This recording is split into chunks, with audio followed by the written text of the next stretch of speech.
my name is Vanessa Kingori. I am publisher of the GQ brand in the UK. Two milestone moments that I think have contributed to my success, although I'm always working on that. I think when you feel you're successful, you're probably finished. I think one was the realization that after a long time of being slightly different in every setting I was in, that actually difference was a key attribute rather than something to be, rather than negative, basically.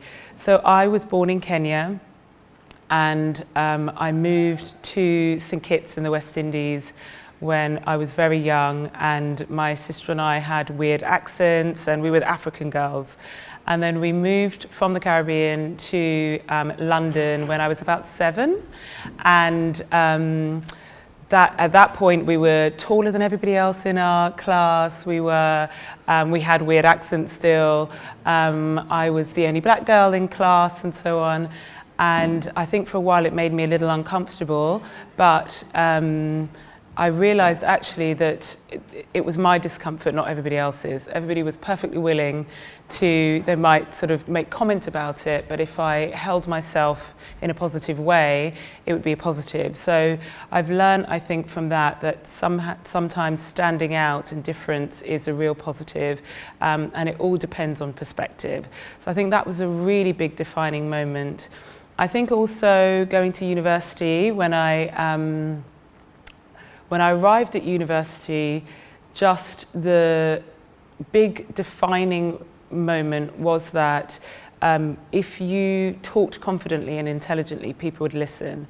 When you're at school, I think that there's a lot of one-way flow, you know, so teachers are telling you what you should know, what you should study and so on. And suddenly at university, there's a whole breadth of people who have different experiences, who are really interested in what you have to say.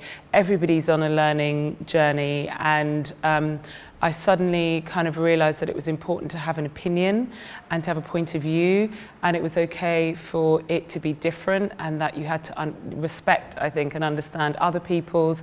And for me and my career, I've really carried that all the way through, and a lot of the networks that I made at school and university are still really important, even though they're very different people to me.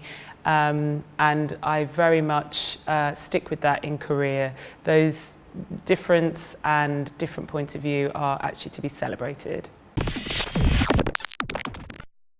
I think the Powerlist magazine is still so relevant at 10 years old because there is still a void of role models, I think, in the black community, particularly within certain sectors.